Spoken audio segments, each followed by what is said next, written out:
बदकिस्मती देखिए कि कल मैंने खुद परसों रात को ऑफिशियल प्रोग्राम इन राइटिंग भेजा कि मैंने वहाँ जाना, उन लोगों के उस गम में शरीक होने के लिए जाना था।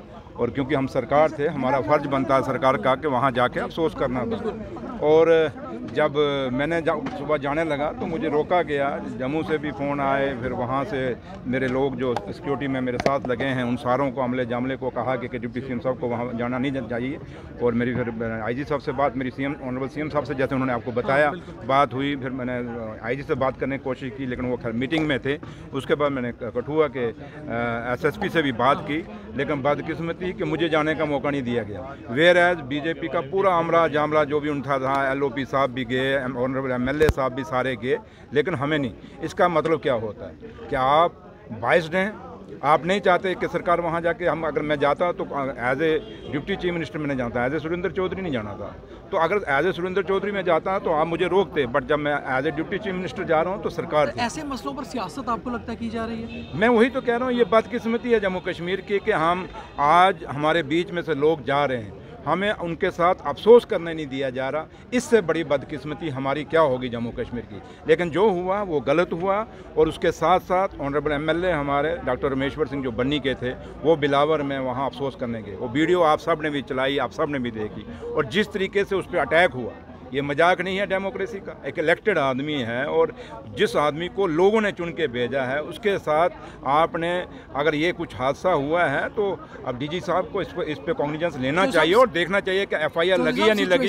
अगर एफआईआर लगी है तो कितने लोग अरेस्ट हुए हैं, क्योंकि शरेआम एक बदमाशी और गुंडागर्दी का माहौल वहाँ किया गया। मानते हैं साहब की सिचुएशन बहुत सीरियस है, बहुत नाजुक है इस टाइम टेररिस्ट के हिसाब से, टेररिज्म के हिसाब से? नहीं, हम देखिए जब तक आप कोई पुलिस का वर्जन नहीं आता, एजेंसीज का वर्जन नहीं आता, क्योंकि ऑफिशियल तो उन्होंने देना है। अब हमने भी अगर फीडबैक लेना तो उन्हीं से लेना है। जब तक वो इसको नहीं बताते कि ये मिलिटेंट अटैक, मिलिटेंटों ने मारा है या कैसे मरे हैं या क्या, इस पे मेरा, क्योंकि मैं एक जिम्मेवार आदमी हूँ और एक पोस्ट पे बैठा हूँ, तो इसलिए मैं ऐसा नहीं कोई स्टेटमेंट देना चाहता जिससे गलतफहमी कहीं जाए। तो लिहाजा जो भी है कि टेररिस्ट इंसिडेंट है, पीएमओ मैंने कहा ना, उन्होंने जो मर्जी किया, लेकिन जब तक एजेंसीज और पुलिस जो इन्वेस्टिगेट कर रहे हैं इस केस को, जब तक उनकी कोई ऑफिशियल स्टेटमेंट नहीं आती, मुझे लगता है हमें नहीं कहना चाहिए उसमें, क्योंकि इन्वेस्टिगेशन तो उन्होंने करनी है ना।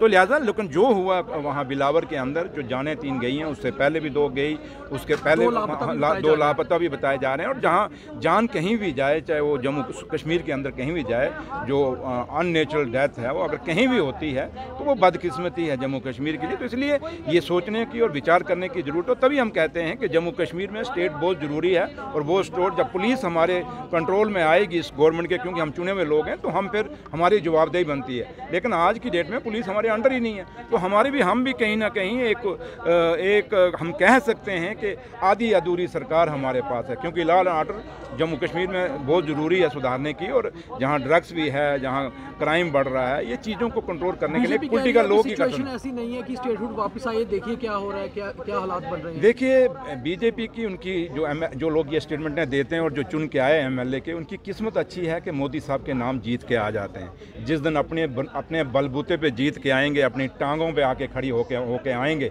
उस दिन उनको पता लगेगा कि लोगों की नब्ज क्या है, लोग क्या चाहते हैं। आज जम्मू तबाह हो रहा है मेरे भाई, आज जम्मू ख़त्म हो रहा है, जम्मू का टूरिज़्म ख़त्म हो गया, जम्मू का आपका पूरा बाजार ख़त्म हो रहे हैं, इंडस्ट्री ख़त्म हुई। अभी मैं किसी एमएलए को सुना, कहता जी अगर हम जाके मकान बना सकते हैं हिमाचल के अंदर तो दिल्ली तो वो क्यों नहीं बनाए? ओ भैया बनाओ, हम कहाँ रोक रहे हैं? लेकिन आप ये बताओ कि हमारी जम्मू की इंडस्ट्री, जो लोकल इंडस्ट्री यहाँ की थी, चाहे गंगयाल की थी, चाहे बड़ी बनौना थी, चाहे कठुआ थी, चाहे सांबा थी, आज वो लोग ख़त्म हो गए। आप लोगों से भी बात करते होंगे, वो ख़त्म हो गए।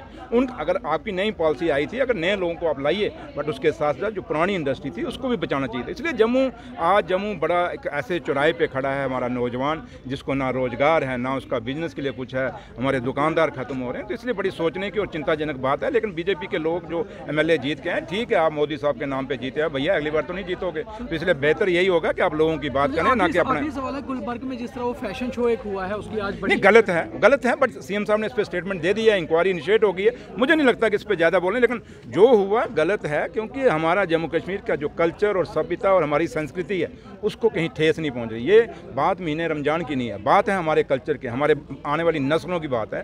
अगर कोई बेहुदा चीज़ें वहाँ पे हुई हैं तो नहीं होनी चाहिए। बच्चियाँ हमारी भी हैं, हम सब की हैं, तो बच्चे भी हैं, उन सब का हमें उनको एक अच्छे लाइन पे लेके जाना चाहिए, ना कि गलत कहीं रास्ते पे लेके। Thank you.